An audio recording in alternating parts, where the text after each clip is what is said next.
Hello, you made it! Thank you for tuning in to part 4. Again, parts 3 and 4 cover the second half of Bras and Broomsticks, so we are almost at the end. Things are getting juicy. But yes, that's all I have in terms of a preface. Let us transition into the book talk. After this scene, like obviously the true serum fails horribly, but in a more interesting way. They're back at school, and Rachel is with like the popular kids again, and we get some like interesting like information about Melissa, who is like the resident bitch of this the antagonist, if you will. I have thoughts about Melissa, and I also have thoughts about Raph related to Melissa. Melissa like has always been seen as mean, but like we're learning now that she seems to like particularly dislike Rachel, and there's a lot of things happening because like one, Melissa is mad because she attempted to ask Raph to go to spring fling with her, and he turns out he was taken. Another thing is that apparently like she and Jewel were very tight when the fashion show started, and so like in her eyes it feels like Rachel seems to be swooping in and like black swanning her operation, like she steals her man. I feel the frustration that Rachel feels, where it's like, okay, but you're the new friend and I'm the old friend. Like, it's so frustrating. It's like, no, you swooped. Like if like Melissa didn't know that like Rachel and Jewel are best friends before this, oh my god, there she is. Aww. Wreaking havoc underneath. Well, chubby. Aw, she's so cute. Okay, sorry, I am distracted. Okay. Okay, two things. I want to start with like the silly thing first, about like this whole like revealing of more details about Melissa. First thing is that I have a question about like, how do we feel about Raph? Because while we did agree that we had very positive feelings for him, so Raph like after this book ends up dating Melissa. I did not know that. Yes. And I feel betrayed because Melissa's such an asshole. Like, I recognize that some of the moves for why we don't like Melissa are like a little bit rooted in like like the she likes the same boy and stuff like that, but it did a good job of making me not like Melissa, and I like Raph less for liking Melissa, honestly. Exactly. I think that like, you know, outside of like jealousy towards Rachel, which I am totally willing to excuse, like we've established that Melissa sucks. She is constantly making fun of Janice Cooper, and like I highlighted the lines her overalls.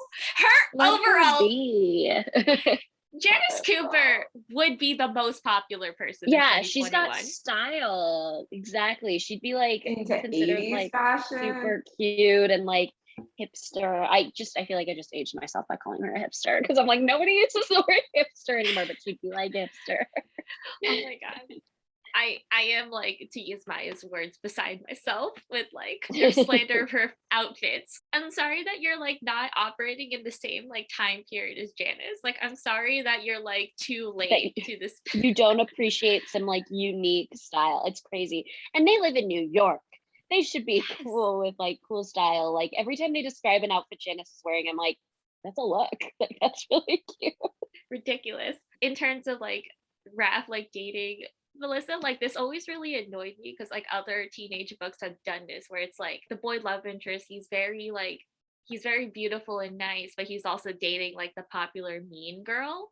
And that frustrates me all the time. It's like we're not acknowledging her hidden depths and her good qualities, or we're not like acknowledging that he kind of sucks, you know? So true that it's like I'm thinking right now of like Cinderella story. Like, remember when that mean girl is like, she's so cruel, and she's like ordering like no calories, no carbs, and he's like giggling at like Hilary Duff saying like, oh, you want water?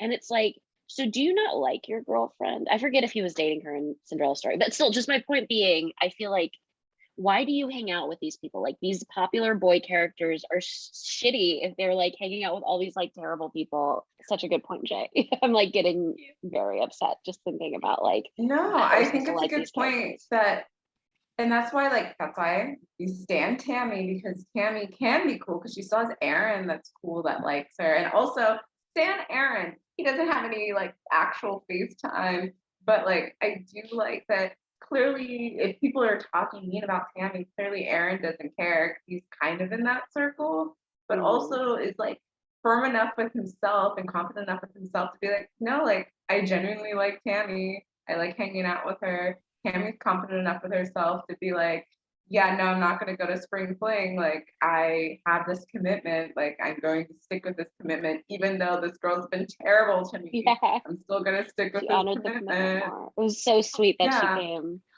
Oh my And I God, think that it's was just so being like the confidence at that age. And so I feel like, what am I thinking of? I guess maybe Awkward. And there's a couple other TV shows that I watched where it's like, the guy, oh, also Normal People just recently did this, where it's like, the guy's a good guy, but he's so self-conscious and so aware of what people think about him that he will stick with people who aren't very nice and will be around people who do and say bad things simply because he's embarrassed. And to me, I think that's a sign that they're not that good of a person. But Although I do guess with wish Normal People, we spend so long with him feeling guilty about how he was in high school that at a certain point it's like, that's okay, you've grown, well, it's that's the fine. thing. It's like they acknowledge that that was a problem that Yeah, for seriously sure. affected their relationship. Or I feel like in the like things like A Cinderella Story and like Yeah. all the YA stuff, a lot of teen movies, like they never acknowledge that that's a problem. yeah, I think these are totally realistic things that happen in high school, but like acknowledge that it's a problem. Like all we want is the acknowledgement that like That this Rats person, maybe. yeah, that Raph like isn't the best.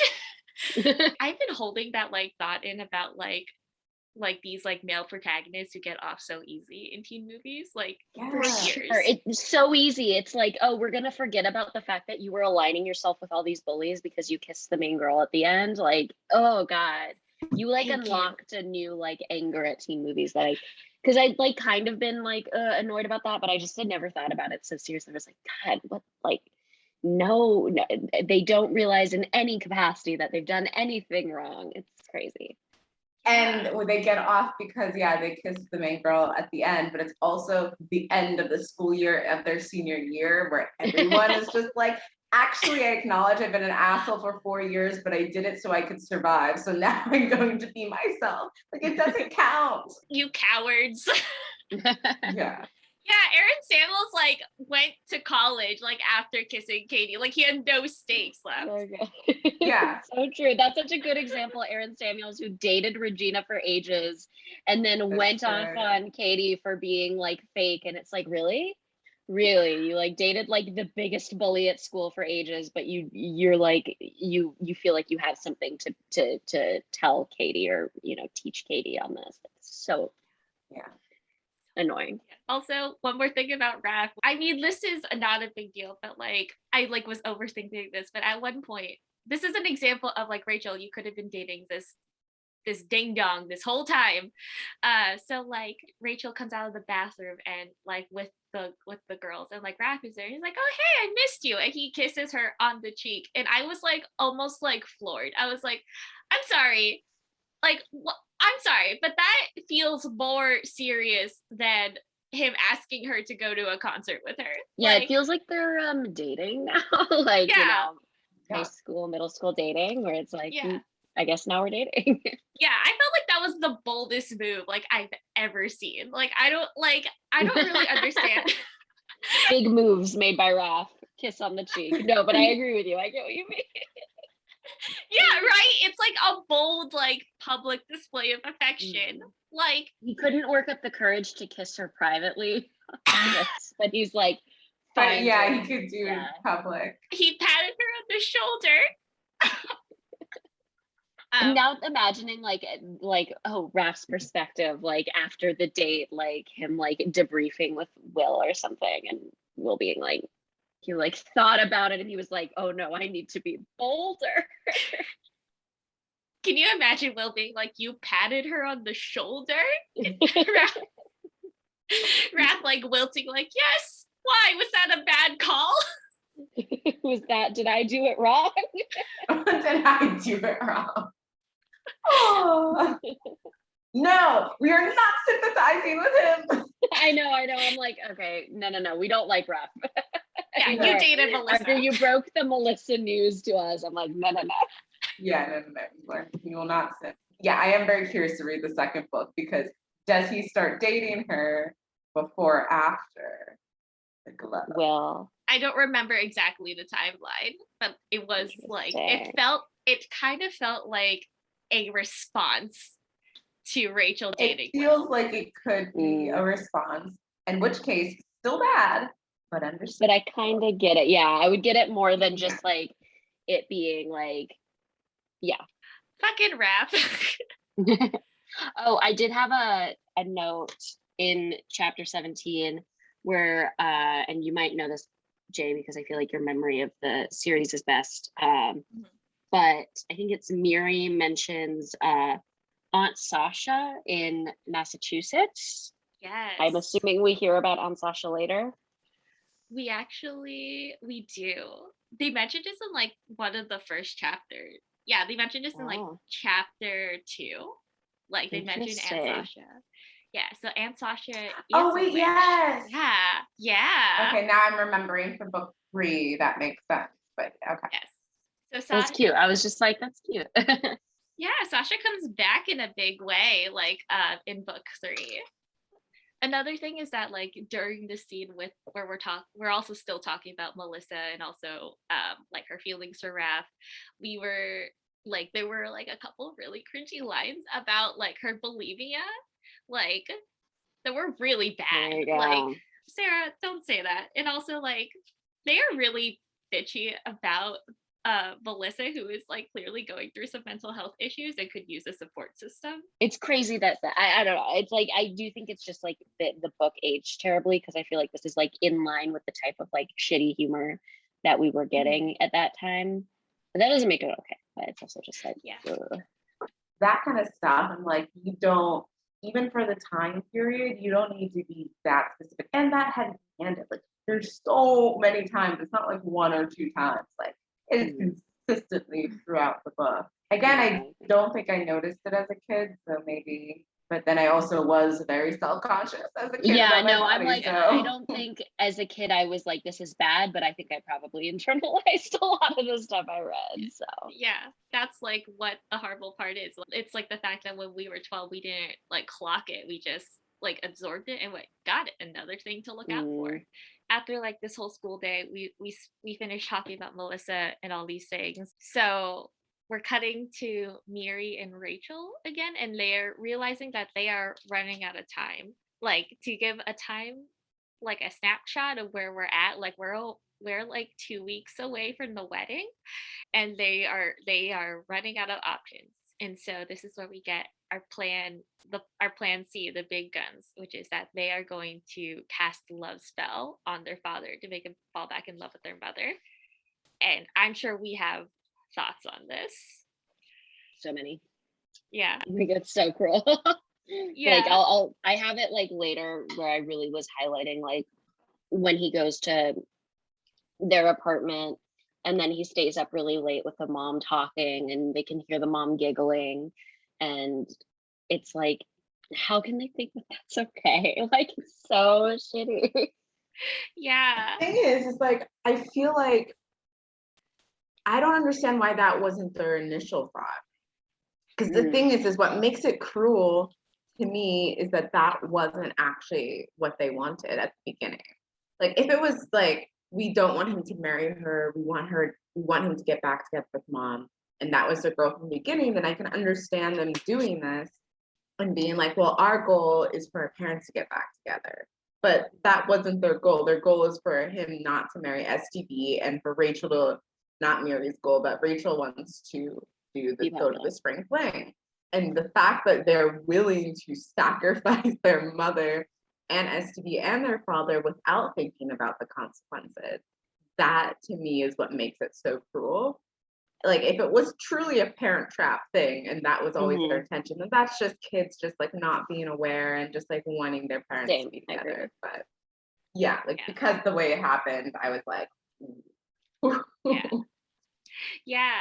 And it like the fact that they didn't immediately think love spell it indicates to me that they knew that like casting a love spell on their father to get back with their mother was would be really cruel. Like they would never have voiced it, but it indicates like internally they were like, that's a line that we're not willing to cross yet, but now they're getting desperate. The love spell stuff in general, you know, now if this book came out now, it would be all about like the consent, like just it's so unethical anyway. But it's like, you know, I don't even know how we justified love spells, because I feel like in Harry Potter we also justified love spells, and I'm like, how do we justify, like they're so icky, like it's crazy. Yeah. Jessica Jones handles it very well, even though it's not a love spell. But like, do you really like how they do that? I could argue that like it seems authentic that a 12-year-old wouldn't and a 12 and 14-year-old wouldn't understand like how fucked up it is at their age.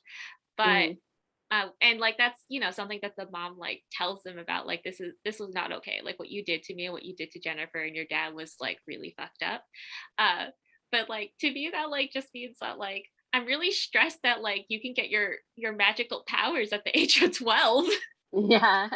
There was a moment when the mom talks to them and she's like she admits to Miri that she's like, I should have, you know, we should have done more practical work, because I could tell you were also just like itching to do magic and you weren't able to do magic. And so then you started doing what Rachel wanted. And I don't know. Yeah. I think that was a good point when like that line came up where like Miri's like, oh, can I, like, are we gonna start doing like magic in our lessons? And the mom's like, not yet, you're not ready, but don't worry, soon. I was like, no wonder Miri is like on board with this rebellion. Like she's itching to do something. But yes, because that's for sure, I think one of the big reasons, I mean, it's also because she wanted to practice, but like why she gives Rachel the dancing spell is because she's like, okay, yeah, I wanted, like, I think she wanted to just do magic and see if she could do it. And yeah, I agree. Yes, oh, and then she also gave herself I loved the reveal where she's like, and no more head. But I love all the things. That was what she wanted, is to be able to do a special kind of kick for taekwondo. I mean, side note, a round kick is not that difficult of a kick, so I don't really know what, I think Miri is just being a perfectionist. I don't know like what her problem was. I'm sure her kick was fine. But another thing about like the love spell part is that like the stakes are higher, so like they decide to do this plan 2 weeks before the wedding, but they're not going to see their dad until next weekend. So by the time they cast the love spell, it's going to be 1 week before the wedding. So stakes have been raised. We're really cutting it close. And I know. Fucking Rachel is still double booked. Maya, as the scheduler, is just having issues. But yes, they are, the stakes have been raised. We have 1 week to get this wedding canceled. Okay, so we got a couple more chapters. We're getting very close to the end. But we got some quick cuts. Rachel's just like living her best popular life. Like rehearsals are getting more intense. Everything in her social life is going great, but like except for like her friendship with Tammy, which is completely like almost completely gone. It's very tense. They're not talking. Finally, this is the scene where we like stan Tammy like so hard. Like at lunch, like Rachel sits with Tammy and like her old friends, and they like start talking. They're like, hey, is it true you're going to spring fling with Raph? And she's like, yeah. And then Tammy's like, but like, you know, like, and later she like, this is the Stan Tammy moment where like later she like is like, hey, I'm really sorry, like I'm assuming there's a lot happening in your world and I wasn't like understanding about your like rehearsal schedule. And we're like, Tammy's the best, like Rachel doesn't disturb her, like truly. Tammy's so, and Tammy had like turned down Aaron for the spring fling because she was like, oh, I have a engagement. She didn't try to double book herself. Yeah. What's frustrating is with Rachel is that she's aware. She's like, oh, Tammy's the best friend award, best this. And still doesn't do anything about it. Like still treats her like crap, still prefers Jewel, still calls Jewel her best friend, even though she knows the whole time that Jewel will never do any of the things that Tammy's doing for her. Yeah, I agree. Like I was like holding on to like Rachel learns her lesson like in book 2 and it's going to be great. But I'm like, Rachel, you should have learned it now. You should have learned it right this moment. Because can we get to that party scene, which is so frustrating? Yes. Okay, like just to set up, so like we're still like Tammy apologizes, the bestest of the best friends. She's like, hey, do you want to hang out tonight? Rachel's like, oh, I'm normally really tired at the rehearsal, so maybe not. And Tammy's like, totally, never, like, don't worry about it. But Rachel's lying. She's going to a party. She doesn't want to bring Tammy. And I'm like, Rachel, there will be other parties. Like, nurture your relationship with Tammy. But yes, that leads us into the party scene. She's at the party, and she also instructs Miri to be like, because she also says she's like sick or not feeling good, and she tells Miri to tell Tammy that she's like sick if Tammy calls. And then Tammy walks into the party, and Tammy had called to invite her out to the party because Aaron had invited to the party. And it's like such a perfect example of how like much of a better friend Tammy is, because it's like she had the choice, the option, and she chose to invite Rachel. And it's like Rachel was like, how can I go to this without telling Tammy about it? It was so infuriating. It was so bad. And I do love in that scene too, another thing about kind of where Tammy is just like clearly way more mature than Rachel. I mean, not to be a Tammy Aaron stan, but I did love that like she sees them and she's upset and she's like, Aaron, I'm ready to go home. And like clearly feels comfortable with being like, I want to be out of this situation, and I want to like, you know, she's not worried about like upsetting Aaron or anything. Like it's like there's a genuine like relationship there, and Tammy's like a genuine person. That's what I was gonna say too. Like she's so comfortable. I'm not comfortable because it's an uncomfortable situation, but she's so confident in who she is. And Aaron is comfortable with who he is, and they're comfortable with who they are together, that she came to a party with the intention of enjoying the party, and then was just like, yeah, no, I'm done. I don't need to pretend like this is okay. I don't also need to make a scene either. Like, I don't know what happened here, but I kind of can assume, and I'm just going to remove myself from the situation. And Aaron, because it seemed like from the interaction, she's like, I'm ready to go. And he just like put his arm around her and just walked out. And I was just like, excellent. Like this does seem like a really genuine, good relationship. I recognize that I think we might be, what's the word?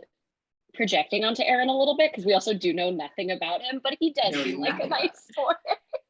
He seems like a good guy.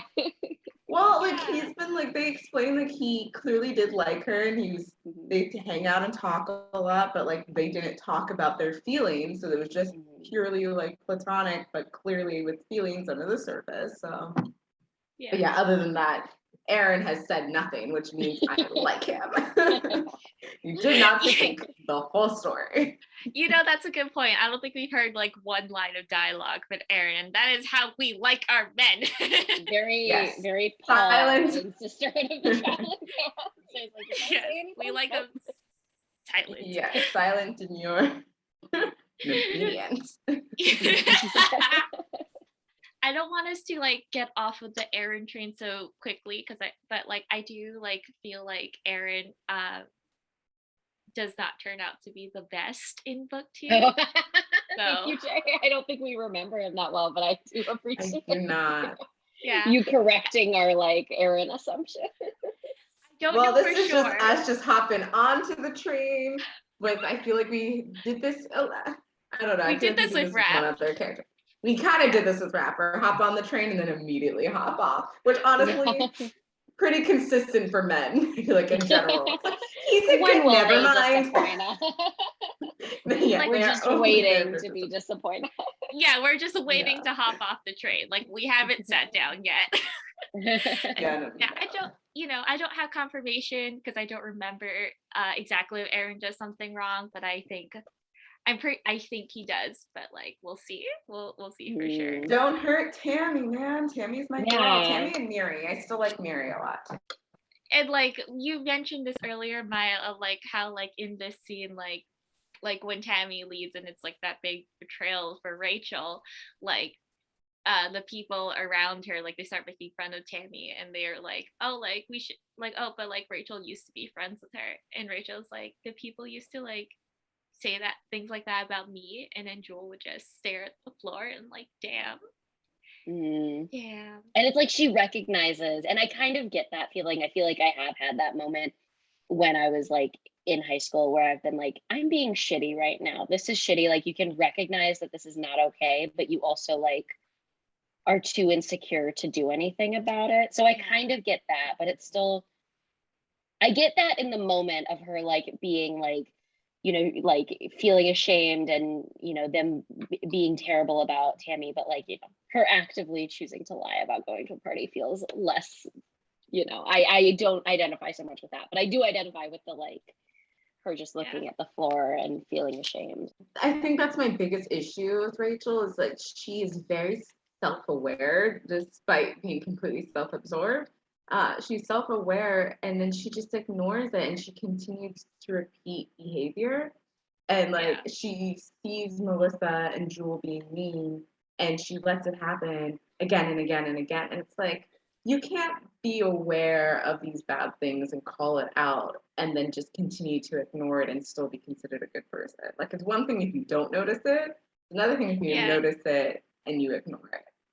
I guess like this is clearly the part of the book where Rachel realized that what she wanted isn't real all along, and she should have picked her friends, but like you could have picked them sooner.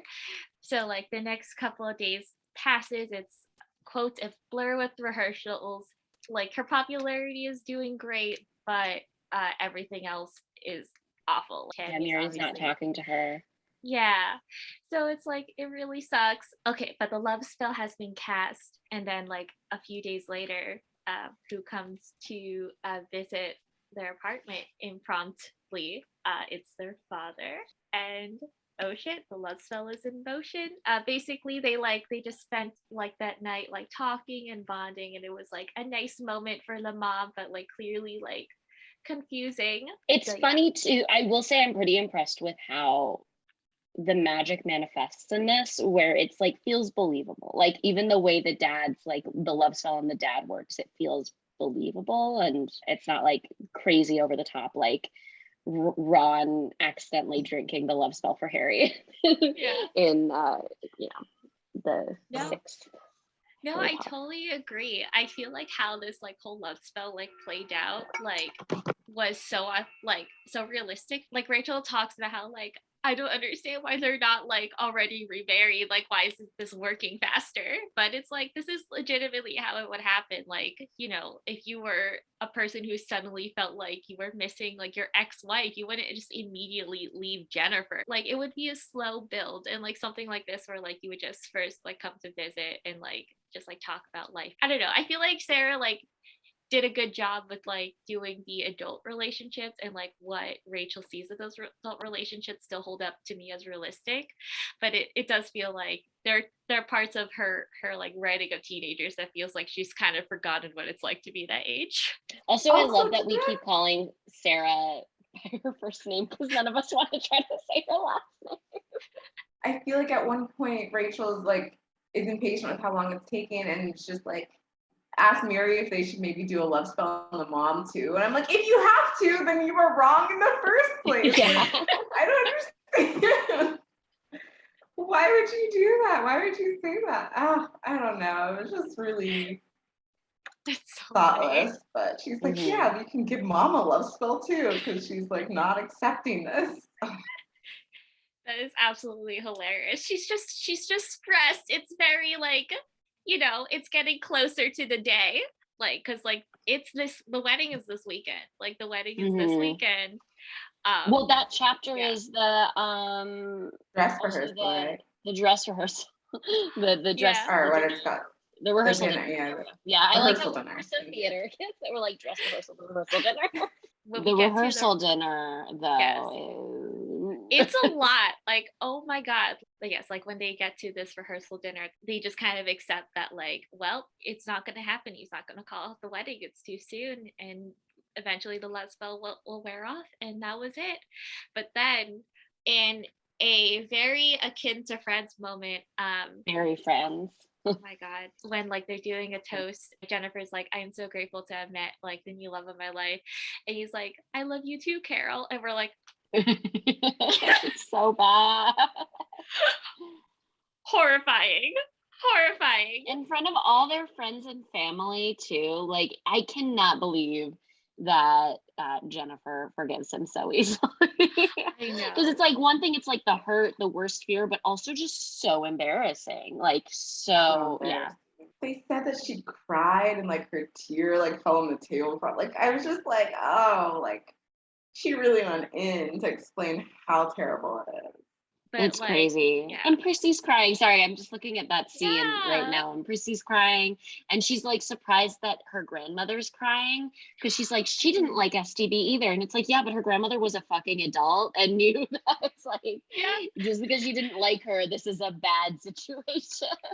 And I like that STB's dad tries to punch her dad.